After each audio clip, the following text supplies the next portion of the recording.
So this is a very interesting debate, Shivani. 75 years since India's independence, and a large part of our country still does not have access to quality education and quality health.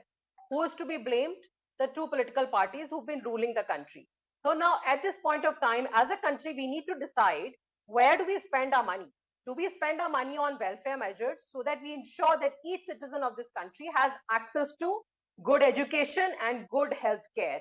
Or do we money in giving freebies to the corporate, which this government has been doing?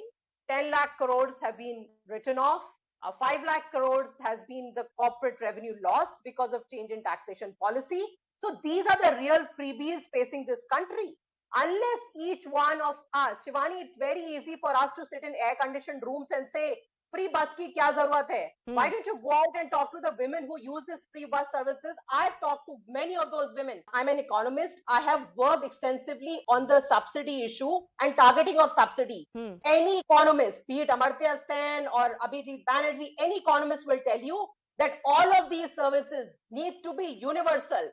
Otherwise, you spend more money in targeting than the money which actually reaches the last mile person.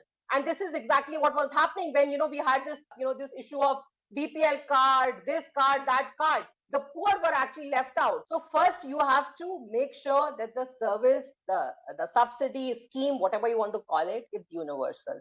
Once people have benefited and the section which does not need, you can bring in these riders. But at the start, it has to be universal. Point number two, let's talk about the fiscal deficit of the so-called Bharatiya Janata Party ruled states. Your Gujarat model is being sold everywhere. The CAG has said that Gujarat is going to fall into a debt trap. If Gujarat was being managed so well, if they were not giving freebies, if they were managing the fiscal deficit so well, then why is Gujarat on the verge of a dead state? Because, in Gujarat, they spent 2,000 crores in buying an airplane for the chief minister.